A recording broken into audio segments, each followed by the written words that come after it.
कलकत्ता के भाई बहने सामने हैं। पिछले बार भी शायद हम लोगों ने इसी टॉपिक के ऊपर चर्चा कर रहे थे। आज भी बाबा ने कहा कि कोई कमजोरी है अपने अंदर की, उसको समाप्त करने का पुरुषार्थ करना है, क्योंकि ये कमजोर संस्कार आगे चल करके माया का गेट बनेगा। यही संस्कार अगर हमारे जैसा हीरा होता है, हीरे की कीमत बहुत होती है, लेकिन हीरा के ऊपर अगर दाग होगा तो उसका कीमत कम हो जाती है। इसी तरह ये कमजोरी हमारे अंदर का एक दाग है। एक कमजोरी अनेक कमजोरी को लेके आएगी। जब हम इस कमजोरी के वश हो जाते हैं तो इंद्रियों के भी वश हो जाते हैं। तो ये कमजोरी वास्तव में रावण की नाभि है। जैसे अभी भी बाबा ने कहा कि देहबान सभी विकारों का जड़ है, इसी तरह ये कमजोरी यही सारे विकारों को लेके आती। जब इस कमजोरी के वश हो जाते हैं तो हमारे की कमाई चट हो जाती है। जैसे गाड़ी जब चलती है, गाड़ी को जब ब्रेक लग जाता है तो उसकी स्पीड कम हो जाती है। इसी तरह हम मेहनत करके पुरुषार्थ करते हैं, लेकिन कमजोरी के वश हो जाते हैं कि कमाई चट हो जाते हैं।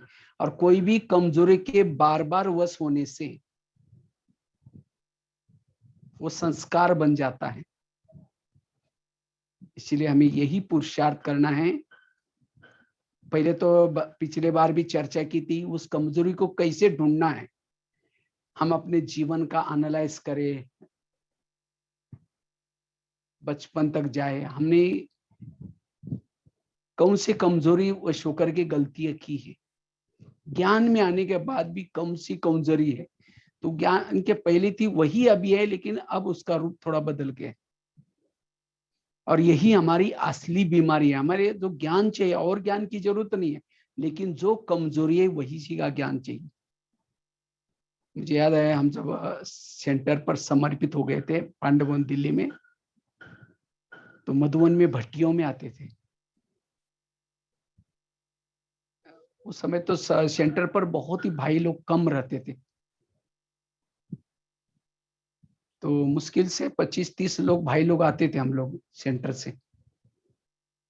तो दादियां 12-13 दादियां सामने बैठी रहती। तो दादी हम लोगों को कहती थी, देखो आप लोग कितने भाग्यशाली, आप लोग समर्पित हो गए, आप बाबा के शरण में आए, तो बहुत अच्छा काम किया, ये किया। इसी बहुत महिमा करके फिर हम लोगों को कहते थे, फिर भी अगर कोई कमजोरी संस्कार रह गया होगा, जो बुराई है बचपन में, आप इस जन्म में आपने कौन सा गलत काम किया है, ये सब बाबा के सामने लिख करके दे दो। तो बड़े प्यार से दादिया सारा वो कागज देते थे पहले दिन। तो अभी भी मेरा क्या संस्कार है, क्या क्या कमजोरी है, इसके ऊपर लिखो। तो हम सब लिख देते थे। फिर दादिया उस कागज को लेके जाते थे और लेके जाकर के स्टडी करते थे, और उसी के ऊपर क्लासेस चलते थे। उसी के ऊपर क्लासेस कोई और नहीं रहते थे। जो कमजोरी है उसी के ऊपर क्लासेस। जैसे हॉस्पिटल में जाते हैं तो दवाई वही मिलते है जो पेशेंट की बीमारी है। तो इसी तरह हमारे अंदर की जो कमजोरी है उसको हमें खत्म करना है, अन्यथा ये कमजोरी अंत में हमें फेल करा देगी। जैसे बच्चा सारे सब्जेक्ट में अच्छे मार्क से पास हो गया, लेकिन अगर एक कोई सब्जेक्ट में फेल हो गया, उसको तो फेल ही कहेंगे ना। तो इसीलिए हमें चेक करना है कि कौन सा संस्कार मेरे अंदर है, और उसको खत्म करने के लिए पिछले बार भी कुछ युक्तियां बताई थी। सबसे पहली युक्ति बताई थी, अमृत वेला के योग के बाद बाबा को सुनाना। तो कई कई कहते थे बाबा तो जानता है, बाबा को सब कुछ, बाबा जानता है। इसलिए कभी मुरली में भी आता है, बच्चे सर्जन से अपनी बीमारी को कभी छिपाओ नहीं, सर्जन को सच सच बताओ। कोई भी कमजोरी है बाबा को सुना अमृत वेले के बाद। दूसरी युक्ति बताई थी, अगर उस कमजोरी को खत्म करना है, हमें और नॉलेज के बजाय उसी पॉइंट के नॉलेज, हम जो मुरली भी सुनते हैं तो हमारी कमजोरी क्या है और उसके लिए कहा क्या बाबा ने पॉइंट दिया है, उसी को कैच करना। लेकिन ये मुरली के पॉइंट्स वही कैच कर सकता है जो आधा घंटा पहले योग करता है मुरली से पहले। मुरली को समझना, इसलिए दादी जानकी जी मुरली को 10-12 बार पढ़ती थी। जितना बार बार पढ़ेंगे उतना वो गहराई से पता चलेगा। और हम आधा घंटा अगर योग करके मुरली सुनते हैं, सुनते समय, तो आज बाबा ने मेरे कमजोरी के लिए क्या पॉइंट दिए वो आप कैच कर पाएंगे। ये भी एक युक्ति है। और उसी टॉपिक के ऊपर जो भी अव्यक्त मुरलियां चली है, बार बार उसको पढ़ना और उसको प्रैक्टिकल में लाना।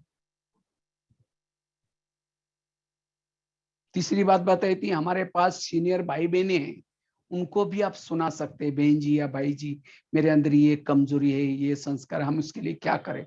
लेकिन कभी कभी हमें शर्म आते या फिर हम लोकलाज वोचो करके क्या करते हैं, उस कमजोरी को नहीं सुनाते। लगता है कि अगर सुनाएंगे तो क्या हो जाएगा, बहनें हमें उस नजर से देखना शुरू करेगी, इसलिए हम क्या करते हैं, उसको छिपाते। अगर कमजोरी को छिपाएंगे तो छिपाते छिपाते खुद भी छिप जाएंगे।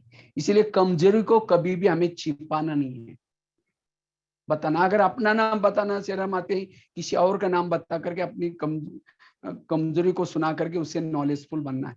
ये भी युक्ति।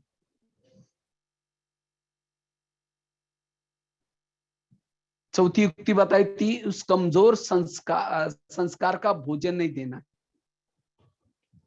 जब हम उस कमजोर संस्कार का भोजन देते हैं, तब जाकर वो संस्कार एक्टिविटी में आता है। भोजन अर्थात जैसे कोई भी बीमारी होती है, बीमारी के लिए डॉक्टर टेबलेट से तो देता है, लेकिन साथ में कुछ परहेज करने के लिए कहता है, तुम ये खाना नहीं, खट्टा नहीं खाना, ये नहीं खाना, वो नहीं खाना। इसी तरह वो कमजोर संस्कार को खत्म करने के लिए बाबा ने हमारे लिए कई धारणाएं बताई है, नियम संयम धारणाएं बताई हैं। वो धारणा को भी हमें अपनाना जरूरत है। जब हम धारणा के लिए अलबेलापन हो जाते हैं, उस संस्कार का भोजन देते हैं, तब जाकर के संस्कार एक्टिविटी में आता है। बाबा कहता है माया कागज का शेर है, लेकिन वो शेर असली कब बन जाता है, जब उसको कैसे भोजन मिल जाता है। इसलिए उस कमजोर संस्कार का भोजन नहीं देना। पांचवी युक्ति बताई थी, सदा अपने आप को बिजी रखना। बाबा ये कितनी अच्छी सेवा के प्लान बताते हैं। हाँ बच्चे तुम सेवा करो, बाबा का संदेश दो। ये क्यों सुनाते हैं? क्योंकि जितना हम सेवा करते हैं, बाबा का संदेश सुनाते हैं, बिजी रहते हैं, उतना, जैसे कोई पड़ोसनी आपके घर में आते हैं, कब आते हैं? जब आप फ्री है। जितना अपने आप को बिजी रखेंगे उतना उस संस्कार से बच जाएंगे। इसलिए सदा अपने आप को बिजी रखना, और जितना स्वयं को बिजी रखेंगे उतना उस संस्कार से बच जाएंगे। इसलिए सेवा में अपने आप को बिजी रखना है, कोई ना कोई कार्य व्यवहार में अपने आप को बिजी रखना, और जितना स्वयं को बिजी रखेंगे उतना उस संस्कार से बच जाएंगे। लेकिन ये कोई परमानेंट इलाज नहीं है। अब दुश्मन से आप कब तक छिपे रहेंगे, कई तो पकड़ में आएंगे, लेकिन फिर भी अगर उस संस्कार से बचना है, हम अपने आप को बिजी रखना है। चाहे मन की दिनचर्या बना दो, चाहे फिजिकली भी अपनी दिनचर्या बनाना है। कभी फ्री है सेंटर पर आकर के योग करना, घर में योग करना, कभी कर्मणा सेवा करना, कभी मनसा सेवा करना, कभी किसी को जाकर के ज्ञान सुनाना, कुछ लिखना, कोई ना कोई कार्य में सदा बिजी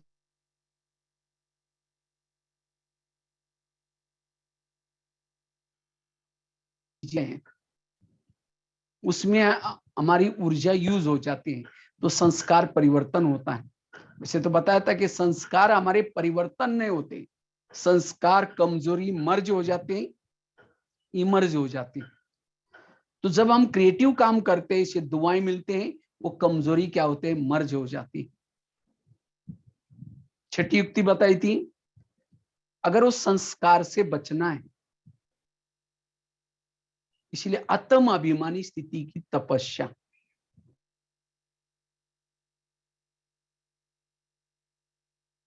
में रहते अशरीरी स्थिति की धुन में लगे रहते हैं, उतना हमें अतीन्द्रिय सुख मिल जाता है। और जिनको अतीन्द्रिय सुख मिल जाता है, अतीन्द्रिय सुख मिल जाता है, वास्तव में संस्कार के वश हम क्यों होते हैं? क्योंकि आत्मा को सुख चाहिए, चाहे संस्कार के तरफ से सुख दो, चाहे योग के द्वारा सुख दो। जब आत्मा को सुख चाहिए, जब हम योग,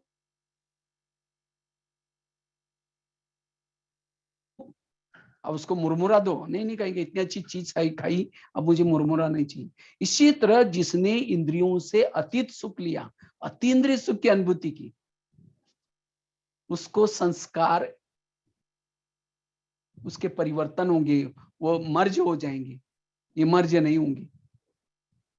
इसीलिए बाबा बार बार हर मुरली में कहते हैं, बच्चे आत्मा समझो, आत्माभिमानी होकर के रहो, क्योंकि इससे हमारे शरीर में सारा दिन वेव्स फैलते हैं और इससे हमें इंद्रियों से अतीत सुख मिल जाता है। इससे हमारे चेहरे पर सदा खुशी रहेगी, हमारी बुद्धि कहीं भी नहीं जाएगी। अतीन्द्रिय सुख मिलने से हमारी बुद्धि ना कहीं अटकेगी, ना कहीं भटकेगी, ना कहीं चटकेगी, ना कहीं लटकेगी, अतीन्द्रिय सुख से। इसलिए हमें सदा क्या करना है?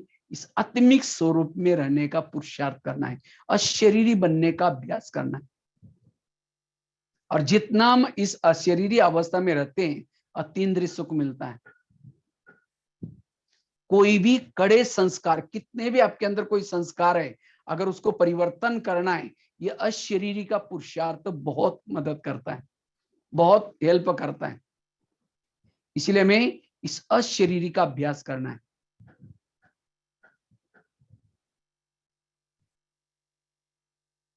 क्योंकि अशरीरी स्थिति में रहने से गुण और शक्ति हमारी इर्द गिर्द में रहते हैं, और जिसके इर्द गिर्द में गुण और शक्ति है, वो है मास्टर सर्वशक्तिवान। और जो अशरीरी स्थिति में रहता है, सर्वशक्तिवान के साथ कंबाइंड रहता है।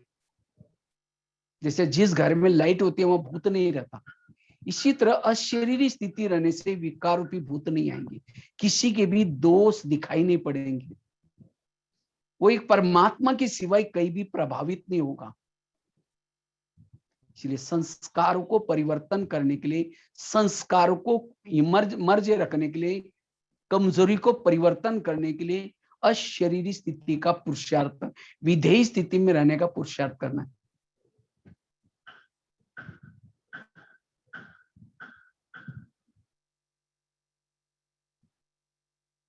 उसके बाद सातवीं युक्ति है, अगर हमें अपनी कमजोरी को खत्म करना है, वो कमजोर संस्कार को परिवर्तन करना है, इसीलिए श्रीमत का पालन करना है। जितना हम श्रीमत का पालन करेंगे,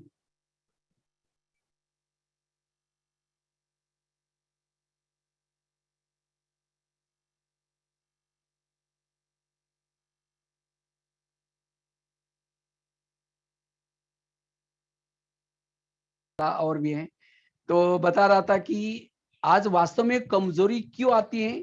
क्योंकि कभी कभी हम क्या हो जाते हैं, जो बाबा ने हमें जो नियम मर्यादा दी है, उसका उल्लंघन कर लेते हैं, तब जाकर के वो क्या होता है, वो कमजोर संस्कार हमारे लाइफ में आता है। इसीलिए उस कमजोरी को खत्म करने के लिए हमें क्या करना है? ईश्वरीय नियम और मर्यादा के अंदर रहना है। 3-4 दिन अमृत वाला ढीली हो जाएगी, मुरली मिस हो जाएगी, तो समझो कि वो कमजोर संस्कार आने वाला है। जैसे आज तक आपके जीवन में कभी माया आई है, वह कमजोर संस्कार के वश हो गए आप उन दिनों को याद करो, जरूर आपने कुछ ना कुछ गलतियां की थी, जिस समय आप नियम मर्यादा में हम पक्के रहते हैं, उस समय तो माया बहन खुश हो जाते हैं, वाह मेरा भैया कितनी अच्छी कमाई कर रहे हैं। बहन कभी भी भाई का बुरा नहीं चाहती, लेकिन हम जब गलती करते हैं तब जाकर के कमजोरी आती है। इसीलिए बाबा कहते हैं कमजोरी को खत्म करने के लिए ईश्वरीय नियम और मर्यादा में रहने की भीषम प्रतिज्ञा अर्थात दृढ़ प्रतिज्ञा करो, तब वो कमजोरी नहीं आएगी। यह 7वीं युक्ति। 8वीं युक्ति है ज्वाला स्वरूप योग। ये सबसे इंपॉर्टेंट युक्ति है, ज्वाला स्वरूप योग। क्यों ज्वाला स्वरूप योग? क्योंकि जब हम ज्वाला स्वरूप योग करते हैं, योग करने से जैसे जला हुआ बीज, भुना हुआ बीज कभी उगता नहीं, इसी तरह हम ज्वाला स्वरूप स्थिति में रहने से हमारे आत्मा के अंदर जो विकारों के जो अंश है, जर्मस है, वो नष्ट हो जाते हैं। वो नष्ट हो जाते हैं हमारी ज्वाला स्वरूप स्थिति से। वो संस्कार हमारे जीवन में बार बार नहीं आएंगे। इसीलिए मुझे लगता है 2013 या 14 में बाबा ने एक वर्ष ज्वाला स्वरूप योग का दिया था, संस्कार परिवर्तन का वर्ष दिया था, और उसमें खास कहा था कि ज्वाला स्वरूप योग करना। तो मेरे अंदर की ज्वाला सदा जलती रहे, योग अग्नि सदा प्रज्वलित रहे। जैसे आग के ऊपर अगर घी डालते हैं तो आग प्रज्वलित हो जाती है अच्छी तरह। इसी तरह जितना हमारे अंदर पवित्रता की धारणा पक्की है, उतनी हमारी ज्वाला स्वरूप स्थिति होगी। ज्वाला को जैसे आग जब बुझ जाती है, अगर उसके अंदर पड़ी हुई लकड़ियों को दोबारा हिलाओ, वो आग भड़क जाती है। इसी तरह हमारे बुद्धि के अंदर बाबा ने जो ज्ञान की अनेक लकड़ियां डाली, इस ज्ञान की लकड़ियों को जितना मंथन करेंगे, अभी संडे की मुरली चली थी, विचार सागर मंथन करो, वर्ण मंथन करने से मगन अवस्था आई। तो इसी तरह जितना हम इस स्मृति स्वरूप रहेंगे, उस ज्ञान का स्वरूप बनते रहेंगे, उतनी ज्वाला स्वरूप स्थिति बनेगी। इसलिए ज्वाला स्वरूप स्थिति, विधि पूर्वक योग, ये बहुत जरूरी। कभी हम योग के बारे में एक अलग से क्लास लेने वाले हैं, यथार्थ योग, ज्वाला स्वरूप योग कैसा करना है उसके बारे में। तो ज्वाला स्वरूप योग से हमारे आत्मा के अंदर जो विकारों के जर्मस है वो नष्ट हो जाते हैं, वो संस्कार का परिवर्तन हो जाता है। ये सबसे इंपॉर्टेंट पॉइंट है। जितना हम ज्वाला स्वरूप, अभी जो हमें समय मिला हुआ है ये लॉकडाउन का, ऐसे समय पर हम ज्वाला स्वरूप स्थिति में रह करके, बाबा ने तो कहा अब 8 घंटा योग करो। तो कम से कम 8 घंटा तो हम बैठ करके नहीं कर सकते, लेकिन 3-4 घंटा तो हमें कम से कम बैठ करके योग करना है, और वो भी ज्वाला स्वरूप योग, लगन में मगन वाला योग। इससे हमारे अंदर के संस्कार परिवर्तन होंगे। 9वीं युक्ति है, जो स्थिति आपको अच्छी लगती है, क्योंकि आप इस ज्ञान मार्ग में आए हैं, हर एक को कोई ना कोई एक स्थिति अच्छी लगती है। किसी को आत्माभिमानी स्थिति अच्छी लगती है, किसी को फरिश्ता स्थिति अच्छी लगती है। तो चेक करो आपको कौन सी स्थिति अच्छी लगती है, और उस स्थिति का ज्यादा से ज्यादा पुरुषार्थ करना है।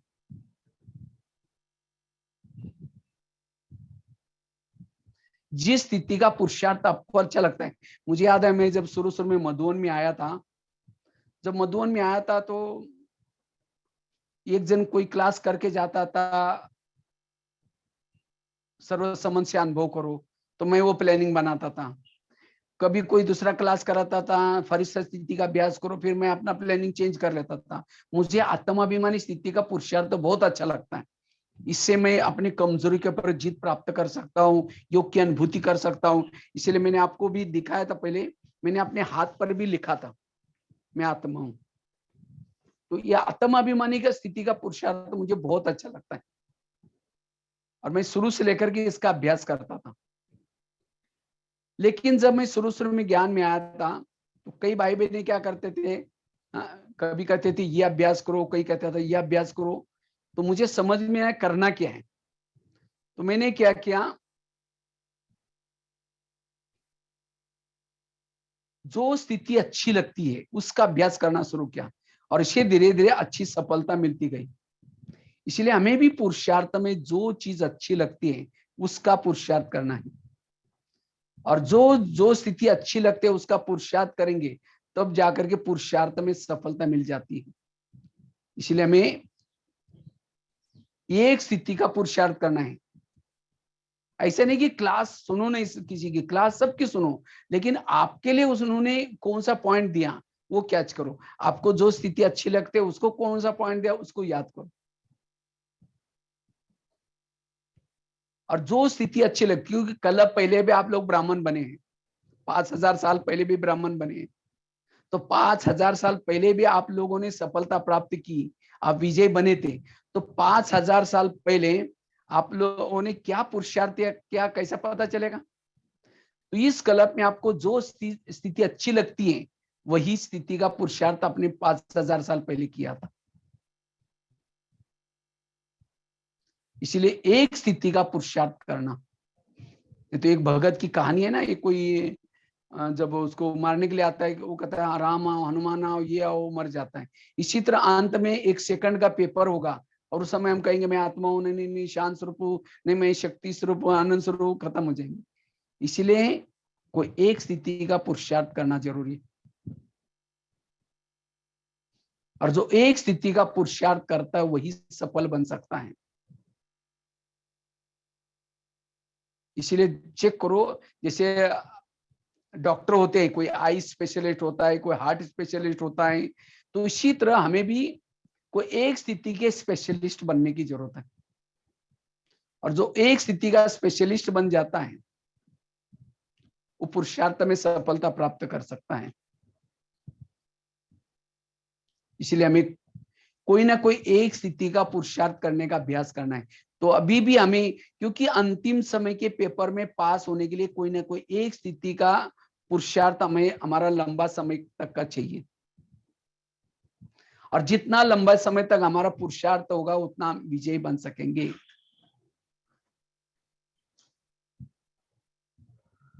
इसलिए वर्तमान समय हमें जो पुरुषार्थ करना है कोई एक स्थिति का पुरुषार्थ करना है, और वो कमजोरी को परिवर्तन क्यों करना है। और ब्राह्मण बनने के बाद एक गलती अगर बार बार करते हैं उससे बहुत बड़ा बोझ बन जाता है। एक महाभारत के अंदर एक दृष्टांत आई। महाभारत में पांडव विजय हो गए, नहीं पांडव बड़े हो गए, कौरव भी बड़े हो गए। अब सबको लगता है इसमें से राजा किसको बनाए जाए, तो उनको लगता है जो योग्य है उसको राजा बनाए जाए। तो लगता है कि योग्य कौन है, तो सभी को क्या क्या एक सभागृह में बुलाया, और सबसे पहले युधिष्ठिर को पूछा अगर तुम भविष्य में राजा बनोगे, अगर तुम्हारे सामने ऐसी केस आएगी तो उस समय तुम उनको क्या सजा देंगे। क्योंकि अचानक क्या हो गया, जब दरबार बिठाया था और दरबार में 4 लोगों को पकड़ करके लाया, 4 लोगों के गले बांधे थे काले कपड़े से। तो कहा कि अगर तुम राजा बनोगे, तुम्हारे सामने ऐसी कोई केस आएगी, तुम क्या सजा दोगे। कहा कि वो उठ करके कहता है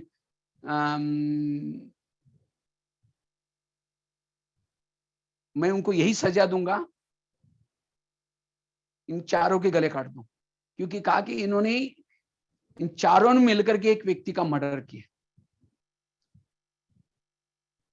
तो वो कहता है मैं भी इन 4 के गले काटने की सजा दूंगा। अच्छा अच्छा, कहा कि बैठो। तो यही प्रश्न युधिष्ठिर को पूछा, अगर तुम राजकुमार बनोगे, तुम्हारे सामने ऐसी कोई केस आएगी, तुम उसको क्या सजा दोगे। तो युधिष्ठिर कहता है इनकी मैं जाति पूछना चाहता हूं। तो शकुनी उठ करके कहता है जाति से क्या मतलब है। तो सब कहते हैं नहीं मतलब है, तब तो पूछा होगा। कहा कि इसमें से एक शूद्र है, दूसरा वैश्य है, तीसरा क्षत्रिय है और चौथा ब्राह्मण है। युधिष्ठिर और गंभीर हो गया। तो कहता है अच्छा, इसमें जो शूद्र है उसको 2 साल की सजा दी जाए। ये भी मर्डर करने में शामिल था।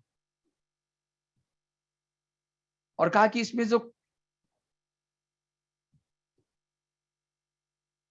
वैश्य है उसको 4 साल की सजा दी जाए। ये भी मर्डर करने में शामिल था। और इसमें जो वैश्य है उसको 6 साल की सजा दी जाए, ये भी शामिल था। और कहा इसमें जो ब्राह्मण है उसको 6 साल की सजा दी जाए। ब्राह्मण है, ज्ञानी है, तो भी गलत काम किए। ये जो महाभारत की कहानियां दृष्टांत है, संगम युग की यादगार है। हम भी क्षुद्र बनकर के गलती की, माफ हो सकती है। वैश्य बन करके की, माफ हो सकती है। लेकिन अगर बीके बन करके ज्ञान में चल करके अगर गलतियां की, उसको बाबा कहते हैं मैं माफ नहीं करूंगा। क्योंकि जितनी प्राप्ति ज्यादा है उतना हमारा घाटा भी है। जितना हम योग लगाते 1 का 100 गुना मिलता है, इसी तरह गलतियां करते 1 का 1000 गुना हमारा कम भी हो जाता है। कई भाई बहन कहते हैं हम जब से ज्ञान में चलते, शुरू में जब ज्ञान में आए थे, हमारा योग बहुत अच्छा लगता था, लेकिन पता नहीं अभी क्या हो गया, हमारा योग ही नहीं लग रहा है, पता नहीं हमें इतना यही नहीं हो रहा है। क्यों? क्योंकि जब ज्ञान में आए थे, बाबा ने ज्ञान में आते हमारा क्या क्या सारे बोझ समाप्त कर दिया। लेकिन जैसे ज्ञान में चलना शुरू कर दिया, एक दूसरे को देख करके अल्लाह साल पर वो शो करके कोई ना कोई गलती करना शुरू किया। और जैसे गलती करना शुरू करते हैं, 1 का 1000 गुना विकर्म बनता है। और जब विकर्म बनता है तब परिस्थिति बिगड़ जाती है। फिर हम कहते हैं ऐसा क्यों हो रहा है? इसीलिए बाबा कहते बच्चे, अब ज्ञानी बनने के बाद अब हमें कोई भी गलतियां नहीं करनी। ज्ञानी बनने के बाद कोई भी गलतियां नहीं करनी, नहीं तो 1 का 100 गुना बढ़। एक बार अगर, क्योंकि हमें जो जन्म जन्मांतर का बोझ है वही कम करना है, इसलिए हमें अटेंशन देना है। और एक महाभारत की बहुत अच्छी दृष्टांत बताते हैं। जब पांडव की विजय हो गई, विजय होने के बाद सभी पांडव, द्रौपदी, कुत्ता एक पहाड़ी पर जा रहे थे। जब पहाड़ी पर जा रहे थे, पहाड़ी सीधी थी, कहते उसके पर वही चढ़ सकता था जो सत्य है, ईमानदार है। तो 5 पांडव, द्रौपदी, कुत्ता जब जा रहे थे, तो चलते चलते द्रौपदी अचानक गिर गई।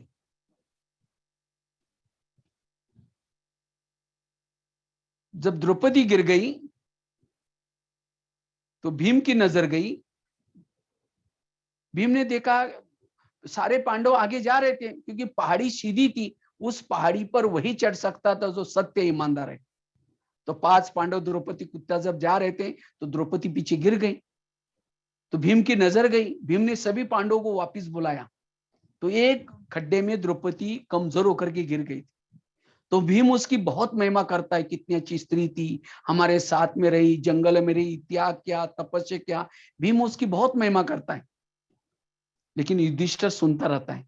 और युधिष्ठिर ने कहा उसने सब कुछ छोड़ा, जंगल में रही, त्याग किया, तपस्या किया, लेकिन एक बात नहीं छोड़ी। उसका सबके साथ प्यार था, लेकिन एक अर्जुन के साथ एक्स्ट्रा लगाव था। इसीलिए हम हमारे साथ नहीं आ सकते। देखो, और सभी पांडवों को ऊपर जाना था, इंद्रदेव उनका इंतजार कर रहे थे, वहां से उनको स्वर्ग में भेजना था। जिसके साथ लगाव था वो भी चला गया। फिर द्रौपदी को याद आता है कैसा लगाव था, कैसे छिप करके बातें करते थे, रोती है, पश्चाताप करते, लेकिन क्या हुआ, जो हो गया हो गया। ये जो संगम युग की कहानी है, हमारी भी विजय होगी पांडवों की। और विजय होने के बाद हमें सभी पांडवों को पहाड़ी पर जाना होगा। पहाड़ी मतलब माउंट आबू वाली नहीं, पहाड़ी अर्थात परमधाम, सीधा है। और इस परम धाम के पहाड़ी पर वही चढ़ सकता है जो ब्राह्मण बनकर के, जो सत्य, ईमानदारी, ईश्वरीय नियम और मर्यादा का ईमानदारी से पालन किया। अगर मेरा किसी से लगाव है, झुकाव है, प्रभाव है, मैंने यज्ञ में रह करके ज्ञान में चलने के बाद भी कुछ बेईमानी का काम किया है, बाबा उस पहाड़ी पर से गिर जाएंगे। बाबा कहते अंत समय में, जैसे मधुवन में बाबा मिलन में दादिया हमारे जो जोन इंचार्ज स्टेज पर बैठते थे और वहां से एक एक ग्रुप मिलके जाता था बाबा को। इसी तरह बाबा कहा कि अंतिम समय भी जब हम परमधाम में जाएंगे उस समय बाबा कहते हैं धर्मराजपुरी, मतलब जैसे वहां भी एक एक को सामने से जाना होगा। अगर हमने कुछ गलतियां की है, अगर कुछ गलतियां की हैं तो उस समय एक स्क्रीन में चलेगा, जो जो हमने गलतियां की वो भी चलेगा और जो अच्छा काम किया वो भी चलेगा। बाबा कहेगा फोटो किसका, आपका है किसी और का है? उस समय चेहरा नीचे झुके, करे मैंने बीके बनने के बाद भी इतना सारा किया। इसीलिए बाबा कहते बच्चे अब कमजोरी के वश होकर के कितनी बड़ा घाटा हो जाएगा, हमें उस समय सभी के सामने सिर झुकाना पड़ेगा, हमारा पद कम हो जाएगा। बाबा कहेगा तुम्हारा कैंसल है। बाबा हमको सत्युग में क्या बनाने के लिए चुना था वो भी दिखाएगा, दूसरे तरफ दिखाए था हमने गलतियां क्या क्या की। इसलिए उस कमजोरी के वश नहीं होना है। आज बाबा ने खास अंडरलाइन किया आज की मुरली में, अपने कमजोरी का परिवर्तन करना, समाप्त करना। इतना ही नहीं, आगे चले। द्रौपदी गिर गई, उसके बाद आगे चल गया, भीम भी गिर गया, भीम भी गिर गया, आगे चला अर्जुन भी गिर गया। पहले तो नकुल गिर गया, सहदेव गिर गया, फिर भीम गिर गया, अर्जुन गिर गया और कुत्ता और युधिष्ठिर स्वर्ग में गए थे। कुत्ता और युधिष्ठिर, ये वास्तव में संगम युग की बातें हैं। अगर हमारे द्वारा गलती हो जाती है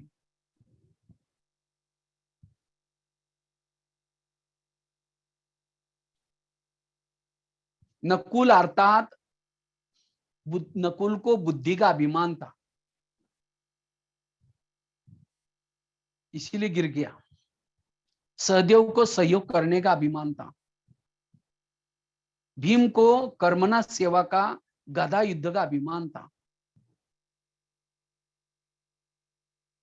और अर्जुन को तीर चलाने का अभिमान था। और केवल युधिष्ठिर, क्योंकि युधिष्ठिर अर्थात युद्ध में स्थिर रहने वाला। युधिष्ठिर का पांडव के साथ जितना प्यार था उतना ही कौरवों के साथ भी प्यार था। एक महाभारत में घटना आती है, जब कौरवों को दुर्योधन दुशासन को बंदी बनाया गया भील लोगों ने, ये बात युधिष्ठिर को पता चला, तो युधिष्ठिर ने क्या किया, उस समय उनका लाक्षागृह का कांड हुआ था, वो वन में थे, उनको पता चला कि युधिष्ठिर को पता चला दुर्योधन को बंदी बनाया है। तो भीम को बुलाता है, मजले भैया तुम जाओ और दुर्योधन को छुड़ा के लेके आओ। अर्जुन को भी कहा, कहते नहीं भैया इनको कैसे छुड़ाएंगे, इन्होंने अभी हमारे साथ लाक्षागृह किया, ये क्या? कहता है तुमको जानना है या मैं जाऊं? कहता है लाक्षागृह किया, ये किया, वो हमारे घर की बातें है। तो उनका युद्ध में स्थिर था।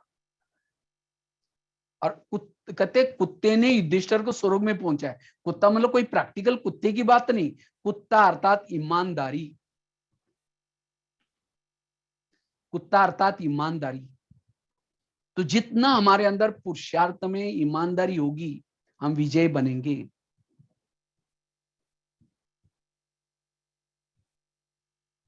इसलिए चेक करना है। अभी भी बाबा की मुरली में था कि अभिमान सबसे बड़ा विकार है। एक देह का भान आया और सारे अभिमान आ जाते हैं। इसलिए अभिमान से मुक्त। अभिमान भी एक प्रकार की कमजोरी है।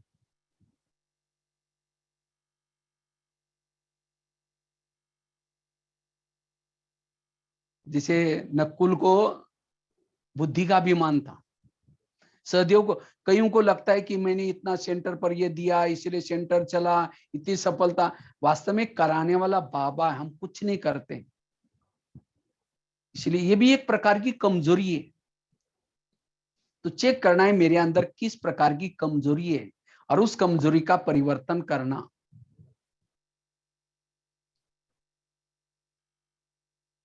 अगर हमने इस कमजोरी का परिवर्तन नहीं करेंगे तो हमारा पद भी कम हो जाएगा और वो कमजोरी हमारे साथ में जाएंगी। वास्तव में ये कमजोरी द्वापर से लेकर के हमारे अंदर हमें खोखला करती गई, जगह जगह पर अपमानित करती गई, हम हमें परेशान, दुखी और अशांत करती गई। तो संगम युग में अब हमें उस कमजोरी की बीमारी को खत्म करना है और इसके लिए बाबा ने जो नॉलेज दिया, इस नॉलेज को हमें प्रयोग करके पहले तो चेक करना है मेरी। नहीं तो कई तो जैसे ज्ञान में आए थे, ज्ञान में आए थे, अभी तो हम बैज पहन लिया, सफेद ड्रेस पहन लिया, लेकिन जैसे हमारे संस्कार है, संस्कार तो वही है। तो कभी कभी लगता है क्या बात है, संस्कार क्यों नहीं बदल रहे? हम योग भी कर रहे हैं, अमृत वाला भी उठ रहे हैं, सब कुछ कर रहे हैं, तो भी मेरे संस्कार क्यों नहीं बदल रहे? संस्कार न बदलने का कारण है यथार्थ उस संस्कार का नॉलेज नहीं, कड़े संस्कार हैं।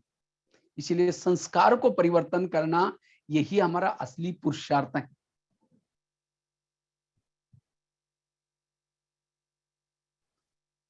और यही पुरुषार्थ अब हमें करना है, संस्कारों का परिवर्तन। और उसके लिए 6-7 बातें जो आप लोगों के साथ शेयर की, प्रैक्टिकल बातें हैं। अगर कोई संस्कार को परिवर्तन करना है, इसमें से जो 6-7 बातें बताई, इसमें से कोई भी अगर विधि अपनाएंगे तब अपने संस्कार को परिवर्तन कर सकते हैं। और जितना संस्कार के ऊपर, जैसे कहा ना, मम्मा का भी स्मृति दिन आने वाला है। मम्मा मम्मा क्यों बनी? क्योंकि मम्मा एक गलती दोबारा नहीं दोहराती थी। इसी तरह हमें भी पुरुषार्थ करना है, एक गलती बार बार नहीं करना है। जब एक गलती हम बार बार करते हैं, एक गलती बार बार करेंगे तो उतना कमजोर, जैसे दीवार के ऊपर दीवार को गिराते हैं, एक हथौड़ी सी दीवार नहीं गिरती, वो जब बार बार हथौड़ी लगाते तब दीवार गिर जाती। इसी तरह कोई भी कमजोरी जब हमारे पुरुषार्थ में बार बार आती है, बार बार वो आने से क्या हो जाता है, हम कमजोर बन जाते हैं। इसलिए कोई भी संस्कार को बार बार रिपीट होने नहीं देना है। तो यही हमारा पुरुषार्थ है। ठीक है, बाकी तो हम 5 मिनट थोड़ा योग करेंगे कमेंट के द्वारा। मैं सोच रहा हूँ आज, इसलिए मैंने जल्दी थोड़ा पूरा किया। 5 मिनट सभी कमर सीधे करके बैठेंगे।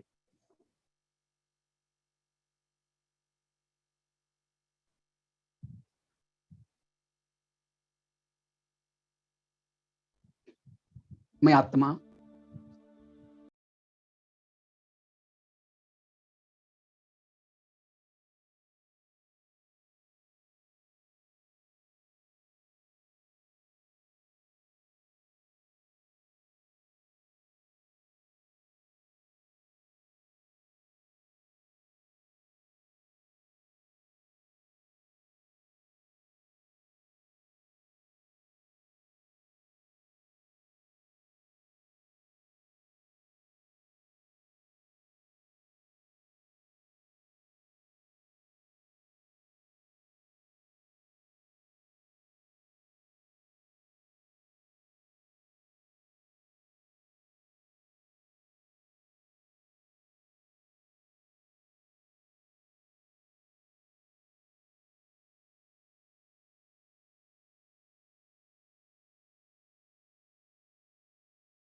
शांति शांति शांति।